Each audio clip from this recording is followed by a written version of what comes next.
Replanque, planque. Planque. Et replanque. Et replanque. Planque, planque, planque, planque, planque, planque, planque, planque, planque, planque, planque, planque, Replanque. Planque. planque. Planque. Et Replanque, de chez Planque et Replanque. On est des créateurs d'images, de textes, de sons, de tout ce que vous voulez. Ça se chante, oui. Planque, planque, planque.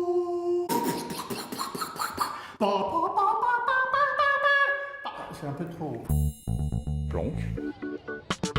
qui c'est Planque? C'est toi, Planque. Planque, c'est le premier qui arrive au bureau le matin. Voilà. Aujourd'hui, c'est du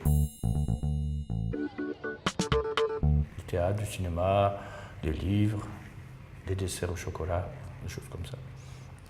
Et ce qu'on sait faire aussi, c'est de la pâtisserie durable en béton. C'est Voilà. c'est un nouveau créneau qu'on vient de découvrir pour une digestion durable. Pour la comptabilité, par exemple, au niveau des responsabilités, nous sommes particulièrement efficaces. Particulièrement efficaces. Et puis moi, ce que j'aurais bien voulu faire à la place de faire Planque et Replanque, je sais plus, j'ai oublié en faisant Planque et Replanque.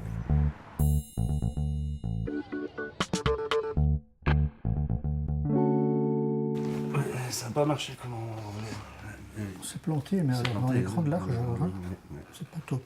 Tu parles d'un échec. Ouais. C'est pas du 100%, c'est pas du top. Le virage, on l'a passé tout droit en marche arrière. Ouais. On a eu une idée qui semblait sur le papier super géniale, abandonner l'art et puis se lancer dans le crime d'art et d'essai.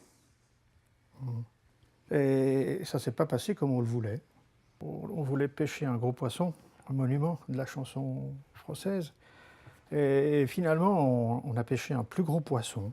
Un poisson comme ça, un gros poisson comme ça, un poisson, vous en jugerez, mais c'est une belle prise.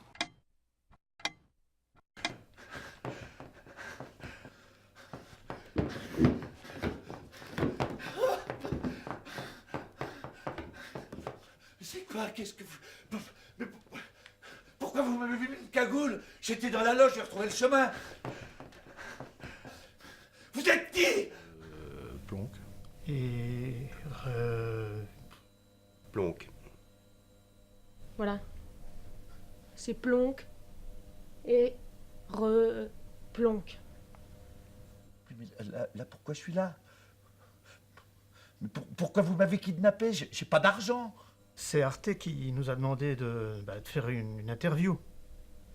Nous, on voulait Mireille Mathieu. C'est bien ça, Mireille Mathieu. Mais moi, je suis qui, là? François Morel? Oui, bah oui, merci. Est-ce que j'ai la gueule de Mireille Mathieu?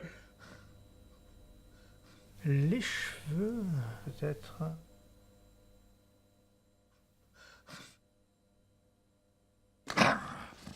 Voilà. Des tarés. J'ai été enlevé par des tarés. Je sens que cette histoire va mal finir.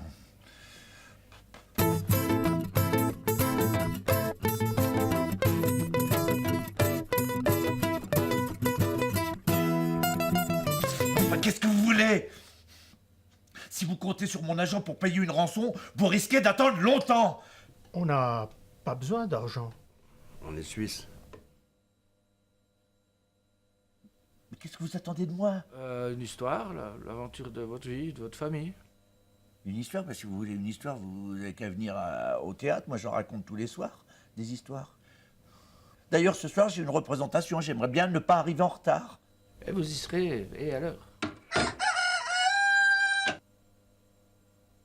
En fait, ce qu'il voudrait un petit peu savoir, c'est comment un grand comédien comme vous a réussi à rentrer comme ça au panthéon des arts et des lettres, de la culture française, de son vivant, quoi. Parce que c'est pas si facile non plus. Bon, bah, tout d'abord, je suis né dans une famille très aimante. Mon père était employé à la SNCF.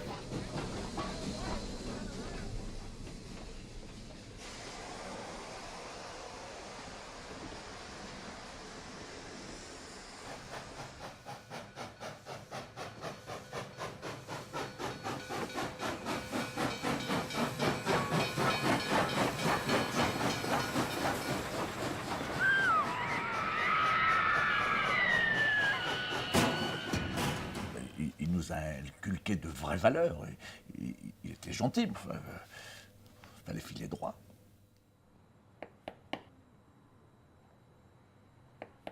Mais enfin, il n'enlevait pas les gens pour se distraire. S'il voulait aller au théâtre, il payait sa place. Moi, détachez-moi! Ah, je vis un cauchemar. Je vais sûrement me réveiller d'un moment à l'autre. Bon, raconter n'importe quoi pour gagner du temps.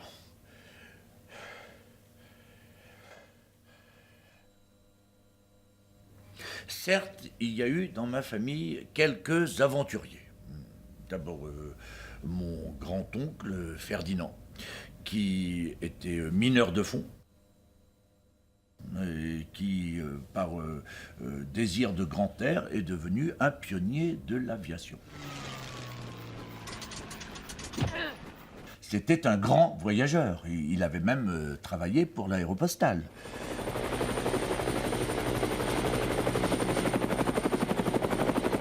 Il avait la trempe d'un Ingesser. Ou d'un Saint-Exupéry. Pendant la guerre, au péril de sa vie, il franchissait les lignes ennemies par gros porteurs pour délivrer des messages.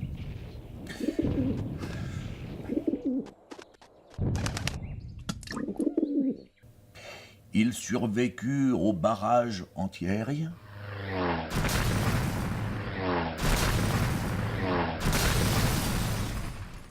Et puis il mourut des années plus tard dans un stupide accident de chasse.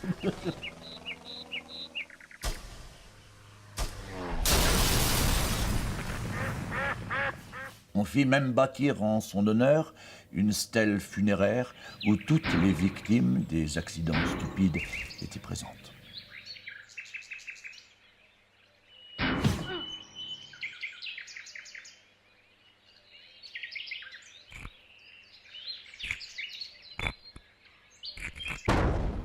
Son frère Victor, lui, eut un parcours très différent.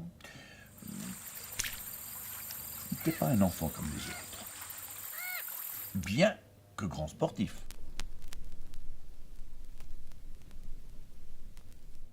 Le ski, le saut à l'élastique, la crapette.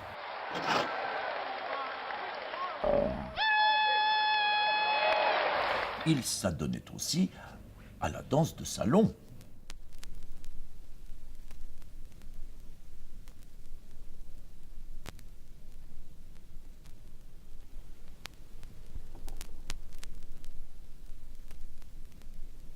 Il inventa même un pas de danse, le marché en arrière, qu'un célèbre chanteur américain reprit un siècle plus tard et rebaptisa le moonwalk. Inventeur dans l'âme, il ne s'arrêta pas là et créa même la calèche à marche arrière, qui, il faut bien l'admettre, ne remporta pas un grand succès. Incompris dans son village et avide de nouveaux horizons, il décida de partir, laissant sa famille médusée. Il monta à Paris un peu avant les grands travaux, juste au moment de l'exposition universelle. Il reprit le sport et eut son heure de gloire en participant au premier Tour de France. La recette de la soupe à l'EPO de sa grand-mère lui permettait d'incroyables exploits cyclistes. Il écrasait mais, littéralement la concurrence. Il franchissait montagnes et ballons avec une facilité déconcertante qui écœurait ses adversaires.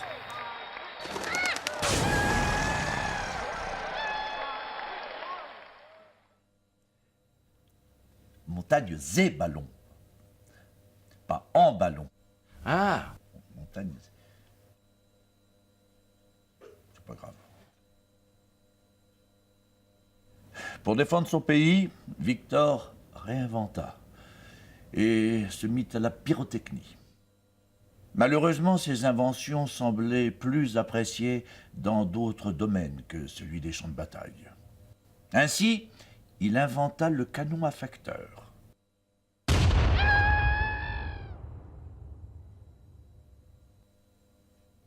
le canon à mauvais payeur, le canon à goujat, et puis le fameux canon à neige.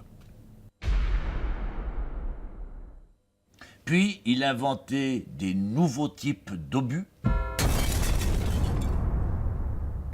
qu'il s'acharnait à tester.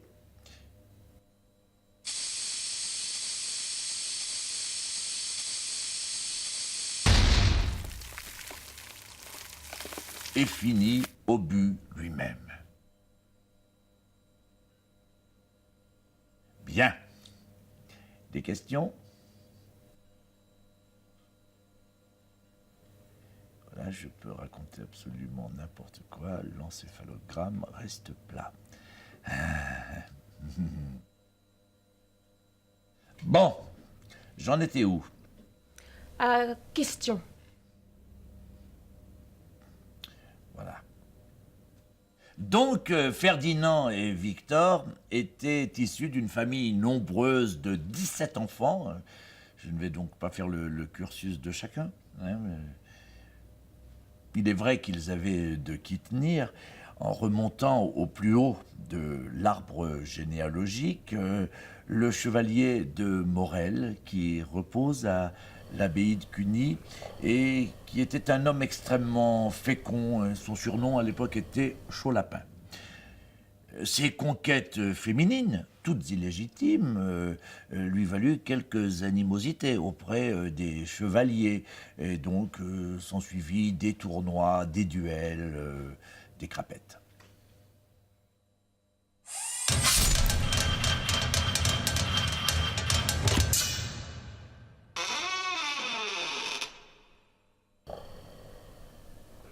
Non, dites donc si ça vous intéresse pas ce que je dis. Pardon. Non, mais vous n'avez qu'à me détacher, puis nous nous quittons bons amis. Non?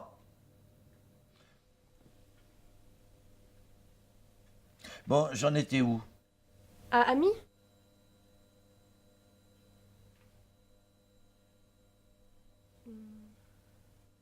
Reprenons. Bon. Un autre de la fratrie s'appelait Maurice. Il eut également son heure de gloire. Médecin réputé, il découvrit une maladie qui à l'époque faisait rage dans les pays tropicaux depuis l'Antiquité, l'éléphantiasis. Nous avons tout lieu de croire que cette maladie va se répandre. Craignant que cette maladie se répande parmi la population, qu'elle fasse des dégâts irrémédiables chez les plus vieux,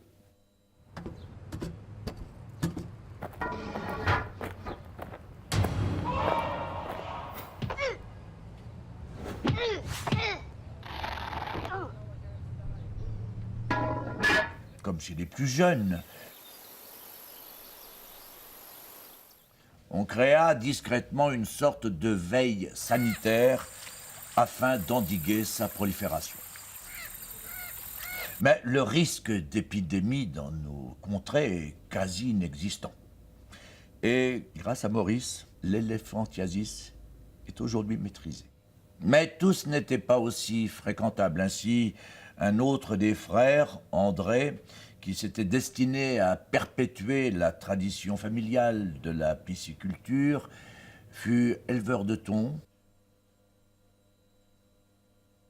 puis pêcheur à la mouche. Et si je peux me permettre ce jeu de mots, continua à pêcher en s'adonnant au jeu d'argent. Dans un premier temps, il promit à son épouse de ne jouer que le dimanche. Mais bientôt, ce fut tous les jours dimanche. Il s'adonnait à toutes sortes de jeux. Au dé, à la pétanque, à la crapette.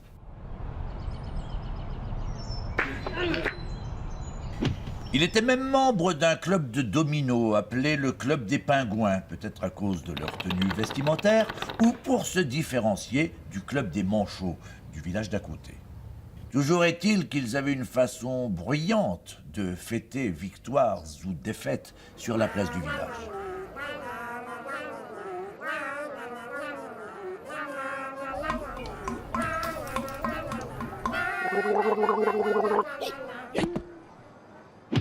Heureusement, son attitude ne porta pas ombrage à sa famille.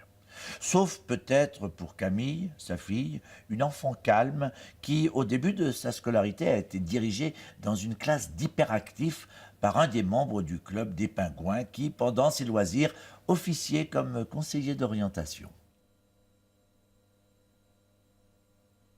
Malgré tout, Camille bénéficia, grâce à l'éducation nationale, d'un enseignement basé sur la camaraderie et la discipline. Valeurs fondatrices de la République. Post-pubère, elle rencontra l'amour. Camille, je vous aime.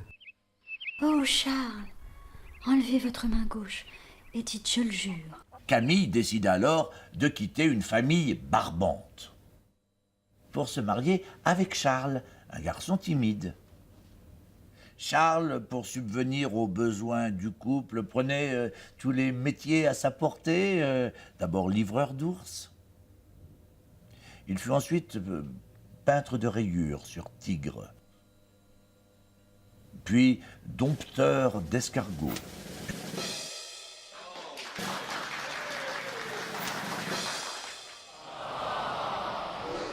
Il allait de ville en ville pour ses représentations. Puis, l'escargot ne nourrissant pas son homme, il fit quelques petites escroqueries pour arrondir les fins de mois.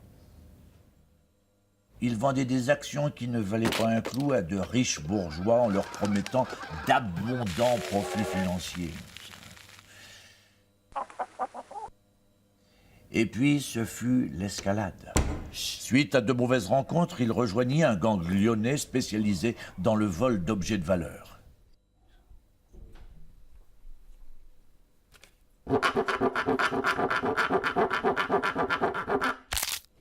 Mais, trahi par une photo de vacances, la bande fut arrêtée au grand complet.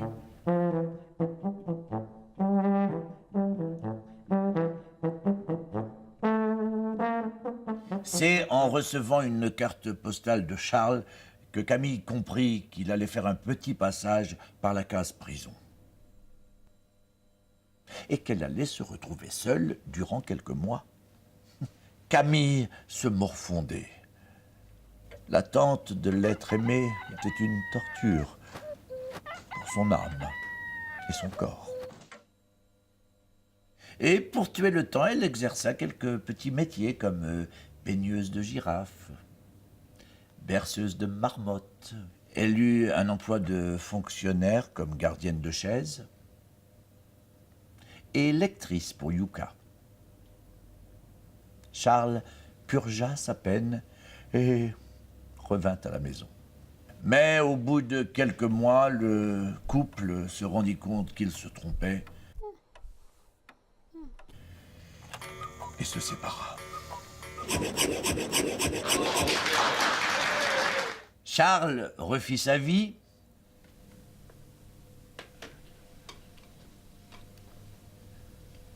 Charles refit sa vie avec une chaise. Et 9 mois plus tard, la chaise accoucha d'une jolie petite fille. Eh, dites donc, l'opticien psychopathe, de toute façon, je peux raconter n'importe quelle stupidité, vous n'entendez rien, vous ne comprenez rien. Veuillez m'excuser, effectivement, quand mes lunettes sont sales, j'ai des troubles de l'ouïe. Ah oui, handicap à tous les étages. Je reprends. Donc, je reprends. Charles refit sa vie avec une riche héritière. Ils se marièrent et eurent beaucoup d'enfants. Et comme il avait eu une expérience dans la finance, il fit banquier en Suisse.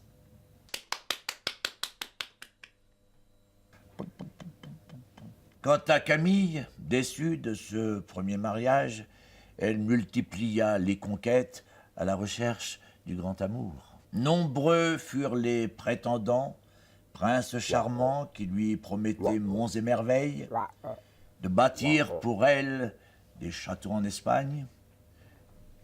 Bien que très convoitée par la gente masculine, de ses amours dissolus, elle connut également le chagrin.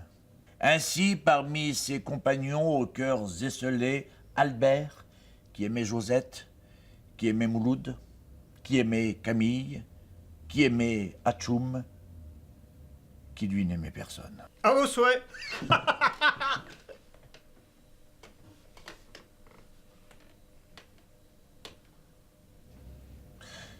J'en étais à... À- Oui, c'est bon, cordialement.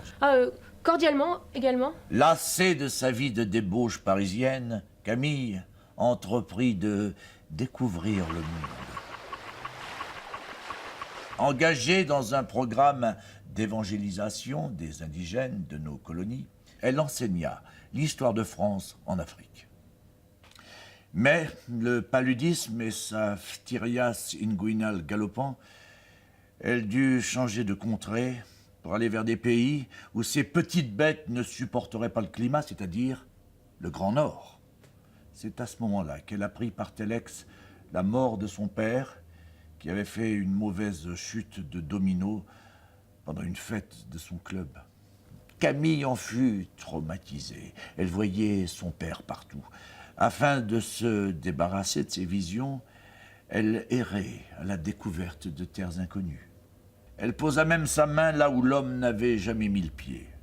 Puis, son pays étant de nouveau en guerre, elle décida de rentrer en France afin de contribuer à l'effort national. Bien qu'à son arrivée dans la capitale, elle retrouva amis, amants et son oisiveté. Elle offrit néanmoins ses services à l'armée française en donnant des cours de morse et intégra le 7e bataillon d'inertie dont la mascotte était Patapon.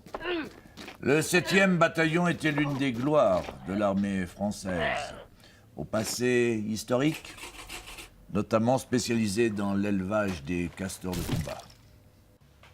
Camille y rencontra Émile, un adjudant-chef, et en tomba immédiatement, follement amoureuse. Elle mit rapidement ses amants au placard pour se consacrer entièrement à cette idylle naissante. Émile était un valeureux gaillard, une famille de sportifs dont la spécialité était l'apnée. Ses frères et lui ont été champions du monde à plusieurs reprises. Il faut dire qu'ils étaient les seuls à pratiquer ce noble sport.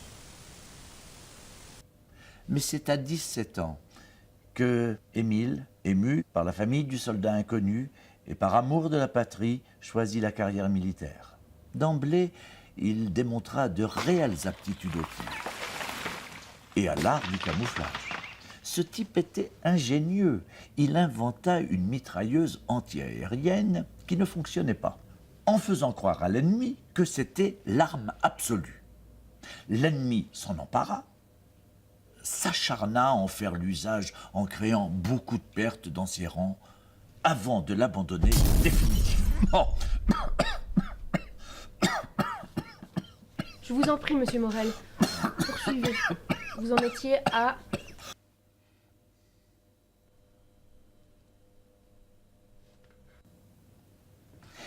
Émile gravit rapidement les échelons. Pour tout vous dire, il croulait sous le poids des médailles. C'était un homme ambitieux, à tel point qu'il avait même envisagé d'envahir la Lune par la face nord. On ne se serait pas déjà vu quelque part? Vous me faites penser à des camarades de lycée. Il y en a un qu'on appelait tête de pioche et l'autre tête de...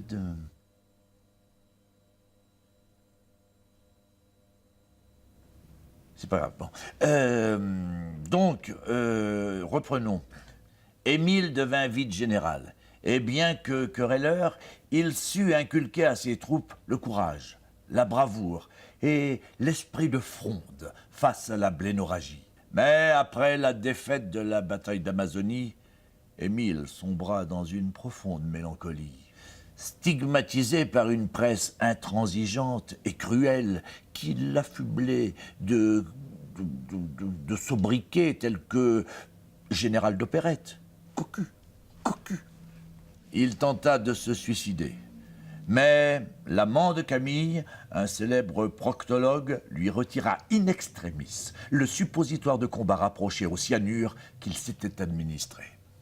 Une arme qu'il avait soigneusement gardée au cas où, durant ces campagnes, il serait acculé par l'ennemi. Après cet épisode douloureux, Camille se retira en l'abbaye de Cluny et se voua au Seigneur jusqu'à la fin de sa vie. On peut le dire, elle se faisait chier grave.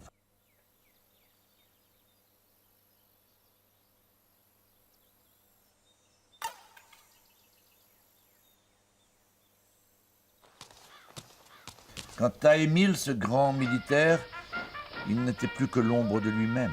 Il prit sa retraite et fut gardien de nuit au musée du Louvre, puis au musée d'Orsay, où il avait tout le loisir d'interpréter la Marseillaise sans déranger quiconque.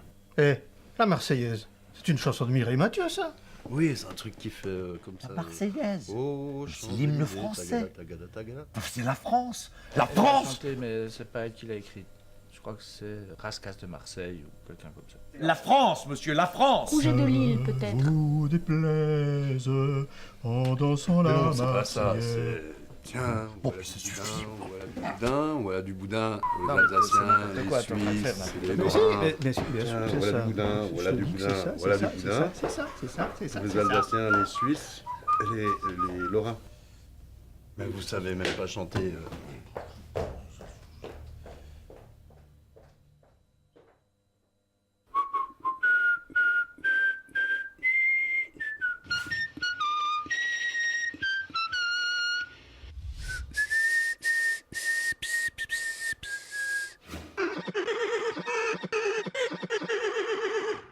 Pom, pom, pom, pom, pom, pom, pom, pom, pom.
Les gars, vite les gars. J'ai une idée, j'ai une idée, j'ai une idée, j'ai une idée, j'ai une idée. Je sais qui sera le prochain client. Le prochain client. Bon, je retourne aux archives. Hein. Aux archives. Ah, d'accord. Donc si je comprends bien,